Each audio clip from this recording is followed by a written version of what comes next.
Après le Portugal, l'Algérie est la plus grande communauté de diaspora en France. Et malgré tout ce qu'on peut entendre aujourd'hui, une fois de plus avec ce fameux Tom Benoît qui dit que la plus grande diaspora en France, c'est les Français. Donc, juste pour information, qu'est-ce qu'une diaspora? Une diaspora, c'est une communauté étrangère établie à l'étranger. Voilà, d'accord? Communauté établie à l'étranger. En fait, en tant que Français, on ne peut pas faire partie de la diaspora en France. Voilà, c'était une petite précision. Maintenant, moi, ce que je vois aujourd'hui, quand même, c'est que c'est triste tout ça. C'est triste qu'il y ait de plus en plus de personnes qui prennent parti, justement, en vraiment s'appuyant sur un bouc émissaire qu'est l'Algérie, eh bien, pour se montrer, pour se faire entendre, pour se rallier à une cause politique. Bien sûr qu'elle est politique, puisqu'aujourd'hui, l'Algérie fait les choux blancs de l'extrême droite qui cherche à s'imposer. Et aujourd'hui, sur qui taper à part les Maghrébins? Mais alors, focus sur les Algériens. Parce que c'est vrai qu'on ne parle pas des Tunisiens, on ne parle pas des Marocains et d'autres. On ne va pas s'étendre sur ce sujet, mais c'est vrai que c'est très stigmatisé.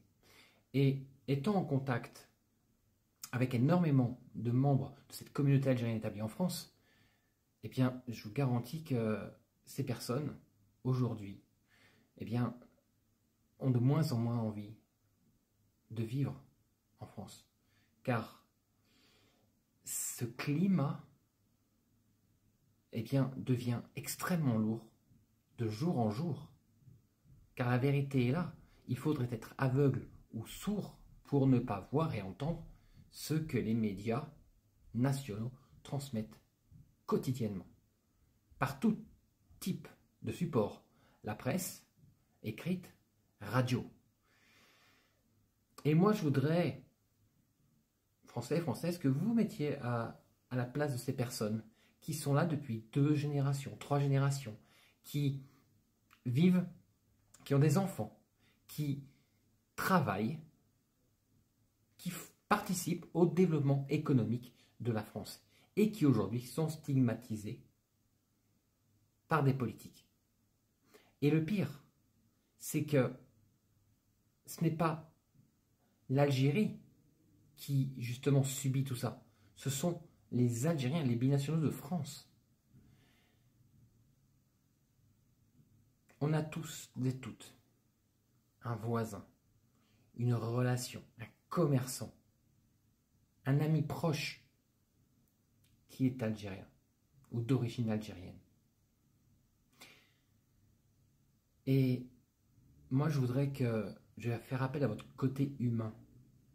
Oui, les Français aiment les Algériens. Et oui, les Algériens aiment les Français. Ce qui se passe en politique, c'est autre chose.